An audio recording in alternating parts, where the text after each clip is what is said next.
সকাল সকাল morning walk করতে এসে আমার ছেলে যা যা করে সেগুলো ছোট ছোট ক্লিক নিয়ে গার্ডেনে গিয়ে প্রথমেই আমার সাথে আমার ছেলে 2-3 বার পুরো রাউন্ড মেরে হাঁটে। তারপর ভেতরে যেই স্লিপ বাচ্চাদের খেলা হয় সেগুলোই খেলা করে, কিন্তু আজকে দেখছি ও একা একাই গার্ডেনে গিয়ে এক্সারসাইজ করছিল।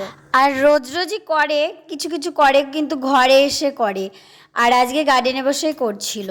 আর এইখানে দেখো তারপরের দিনের ভিডিও, এটা গার্ডেনে কত সুন্দর এক্সারসাইজ করার জন্য এগুলো দিয়েছে।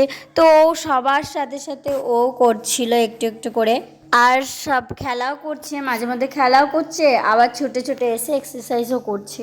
তো এইগুলো সবগুলোই ও পারে। এখন যেটা করছে ও একা একা, দুজনা করছিল কিন্তু দুজনাও পারছিল না, তাই জন্য আঙ্কেলটা সরে গেছিলো, ওকে একাই দিয়ে দিয়েছিল। আর ও একাই এখন করছে। দেখো কত সুন্দর করছে। আমি তো প্রথম প্রথম ভয় পেতাম ও পড়ে না যায়, কিন্তু না, ও পড়ে যায় না, ও নিজের ব্যালেন্সে করে। দুপুরবেলায় খাওয়াতে বসবো, সব কিছু রেডি করেছি, আর ইডলিওয়ালা এসেছে।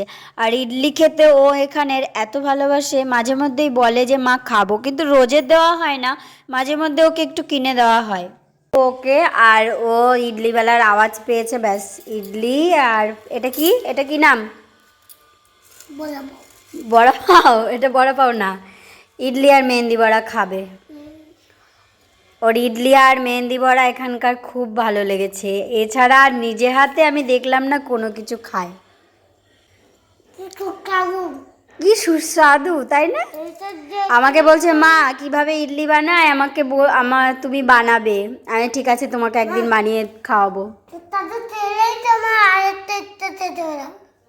আচ্ছা, ও বলতে চাইছে একটা খেলে আর একটা খেতে ইচ্ছা হবে, তাই তো? তুমি খাও। আমি তো খাইনি। আচ্ছা, তুমি খাও, চাটনিটা দিয়ে খাও, ভালো লাগছে। আর ভাতগুলো কে খাবে? আমি খাবো। তাই রোজ রোজ দিই না, যদিও বা একদিন আধ দিন যেদিনকে দেখতে পায় বায়না করে, এই সময় ওর খাওয়া হয়ে যায়। 1:30 বাজে,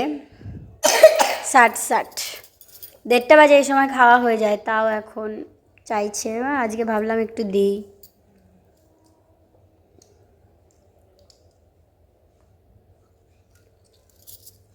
সামনে,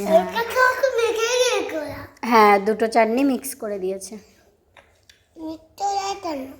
এমনি খেতে ভালো লাগবে, তাই ঝাল খেতে পারবে না।